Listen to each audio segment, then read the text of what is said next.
대출 한도가 축소되고 대출이 안 나오고 대출 이자 부담이 점점 늘어난답니다. 중신용자의 대출 금리가 8%에서 11%쯤 된답니다. 믿기 어려운 숫자죠. 그들은 죽지도 못하고 살지도 못하는 그런 좀비 상태로 오래오래 지낼 것 같습니다. 은행에 돈 갖다 바치는 기계가 될 것 같다라는 겁니다. 앞으로 우리는요, 더욱 우려스러운 일들이 계속 벌어질 것 같습니다. 부도가 날 걸 알면서 그냥 터뜨리는 악인들이 너무도 많습니다. 연쇄 반응이 일어나서 카드사, 비사 등 금융 전부가 다 터지는 겁니다.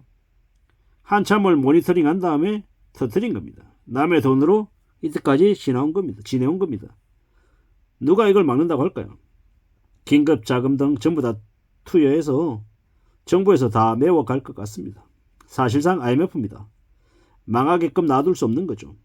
폭탄을 터뜨리면 연쇄 반응이 수입조가 되기 때문에 손실에 사해야 하기 때문에 어떤 식으로든 살려야 되는 상황입니다. 이익은 나에게, 손실은 사회에게, 손실의 사회화라고 이야기합니다. 사람이 아닌 거죠. 되게 정의로운 척, 챙겨주는 척 한 것들이 윗선의 끝판왕이었던 겁니다. 도망가면 그만이다라고 생각하고 나 몰라라고 저러는 겁니다. 사태가 일파만파 커지고 있고 예고된 파멸입니다. 불신의 시대죠. 이젠요, 안 받아내면, 못 받아내면 끝이다라고 생각하고 사람들이 몰려갑니다. 앞으로 이제 사람들이 살아가는 방식도 많이 바뀔 겁니다. 이제 함부로 믿지 않는 겁니다. 오죽하면 지금은 사기꾼들도 긴장하고 있답니다. 왜냐? 사람들이 격렬하게 저항하기 때문인 것 같습니다. 이제 사람들이 법보다 칼을 먼저 들이밀 것 같다라는 겁니다. 왜냐? 다음은 끝장이니까요. 미국에서도 갑자기 해고당하면 가서 해고시킨 놈 총으로 쏴서 죽였답니다. 그게 미국도 유럽도 다 있어왔던 일입니다. 앞으로 한국도 마찬가지인 거죠.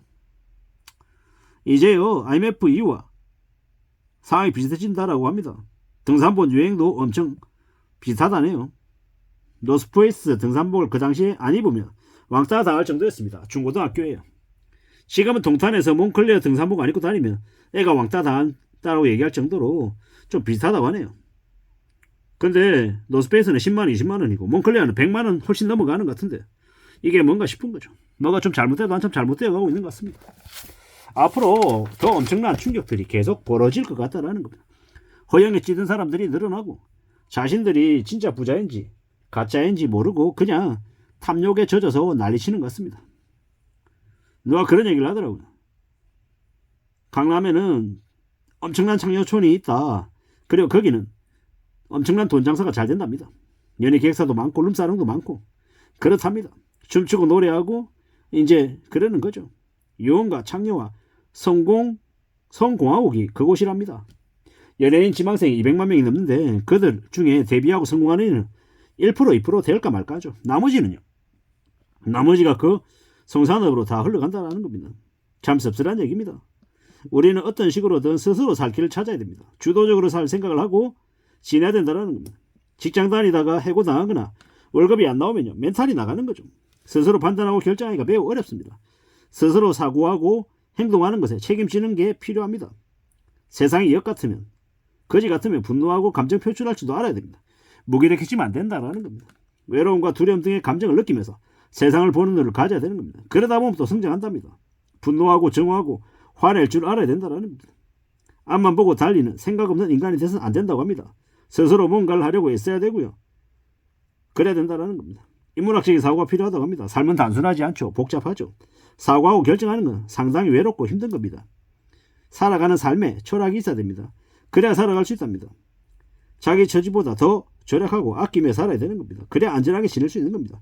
불쑥껏 살 수 있으면 잘 지낼 수 있답니다. 경제 위기에 투자할 때가 더 많답니다. 함부로 부동산에 빠지지 말고요. 형편에 맞게 지내면서 기다리면 또 사라진답니다. 정말로 마음 굳게 먹어야 됩니다. 부자들이 망하지 않으려고 발버둥 치는 걸 보통의 사람들은 잘 모른다고 하죠. 근데 부자들은요, 더 많은 고민과 더 많은 생각들을 하는 겁니다. 세상에 엄청나게 많은 악인들도 많고요. 누가 그러더라고요. 자영업은 다니던 직장에서 한 획을 끈 다음 할지 말지 결정해야 된다는 겁니다. 조리생활도 못하는 네가 목숨 걸고 해야 되는 자영업에서 살아남을 수 있겠냐라는 겁니다. 장사하는 사람들은 매일의 매출을 보면서 살얼음 걷듯이 산답니다. 차라리 직장 스트레스가 낫다네요. 장사하는 사람들의 매일매일의 압박이 엄청나답니다. 돈 버는 길은 이처럼 매우 힘들죠. 재미없고 지루하죠. 욕심 안 부리고 천천히 인내하고 기다리면 가능할 수도 있는 겁니다. 지금은요 다들 현금이 아니면 안 받으려 하죠. 엄을 경계합니다. 신용이 이제 많이 줄어드는 거죠. 물건 주면 돈 바로 줘야 되는 거예요. 내 돈 내놔 이렇게 바뀌는 거죠. 앞으로 우리는요 더욱 차분하게 지낼 생각을 해야 됩니다. 최근에 더본의 연돈 볼카츠 가맹점 점주 이야기, 점주님은 뭘로 사나 이런 다큐를 봤는데요.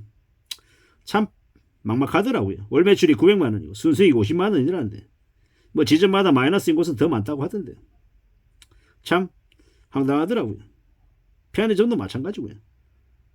편의점은 인구 950명당 편의점이 한 개라는데 2021년에 5만 2천 개, 지금은 5만 3천 개라고 하는데 그 편의점을 하는 점주들이 뭐라고 그러냐면 편의점 절대로 하면 안 된다고. 매달 적산하는 편의점이 엄청나게 많다고요. 그리고 편의점을 계약 해지하려면 위약금도 몇 천만 원 더 물어야 된다는 겁니다. 가맹 본사는 손해 안 보지만 가맹점주는 죽어난다라고 이야기합니다. 출점은 쉽지만 폐점은 무지하게 어렵다. 하루 13시간 일해도 개인 회생해야 될 정도로 편의점 수가 너무 많아서 경쟁이 치열하다라는 겁니다. 쉽지 않은 것 같습니다.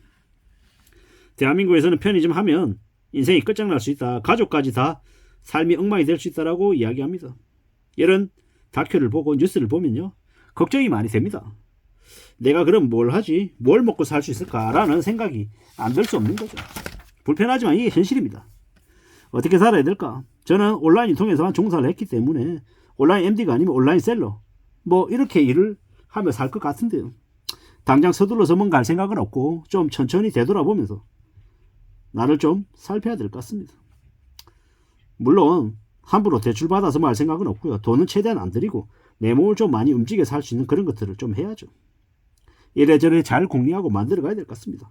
진짜로 빚을 조심하고 살아야 되는 거죠. 내 빚하며 잘 지낼 궁리를 해야 됩니다. 스스로 잘 궁리하며 지내야 되는 거죠. 살아가는 거 쉽지 않습니다. 정말 지독하게 성실하게 지내야 됩니다. 빚내지 말고 보증 쓰지 말고 아끼며 지내야 되는 거죠.